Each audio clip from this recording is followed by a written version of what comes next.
I will translate the following sentences in Filipino and in Ibanag. Bob met a cop. In Filipino, nakilala ni Bob ang pulis. In Ibanag, nasimuan ni Bob i-pulis. Naintindihan niyo ba, mga bata? Opo, guro. Diba? Naintindihan. Naintindihan. Opo, guro. Malakas. Ganyan dapat ang pagsagot. Again, Sir Jay. Naintindihan.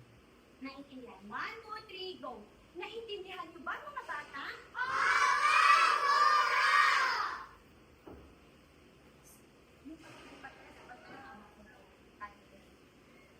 Ganyan na. Oo. Diyan ko na lang i-continue. 1, 2, 3. Now sit properly. 1, 2, 2, 3. go. The mob were getting ready to jog. In Filipino, naghahanda ang grupo ng mga tao na mag-jogging. In Ibanag, nagprepara itotolay tapag jogging. Namin dyan no abing When? mestra. Mestra. Namin dyan no abing.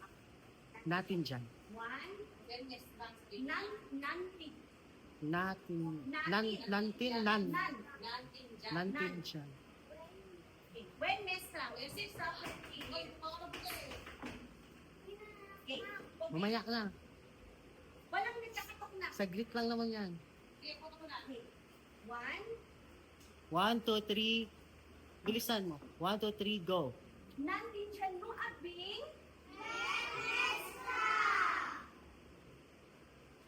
Bob saw a tot.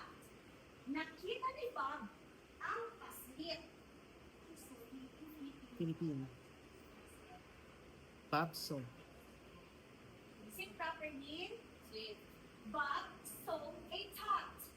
In Filipino, nakita ni Bob ang paslit. In Ibanag, nasingan ni Bob i-apply. Naintindihan niyo ba, mga bata? Pag Filipino, yung tanong ni teacher. Opo, guro. Opo, guro. Okay. Naintindihan niyo ba, mga bata? Opo, guro, ah? Okay. Naintindihan. Naintindihan niyo ba, mga bata? Magaling.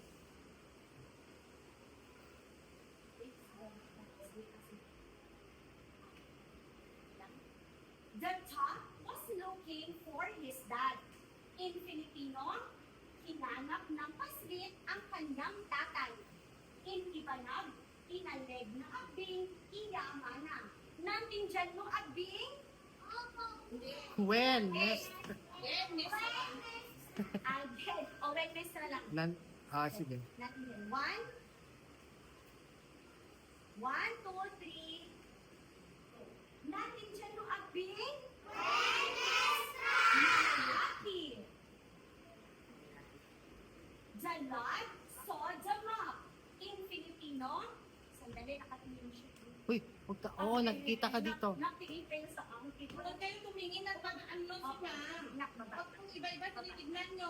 Okay, sit properly. Malapit pa. Dahil malapit na, malapit na. Dalad. 1, 2, 3. Knock pa tayo. 1, 2, 3. Go.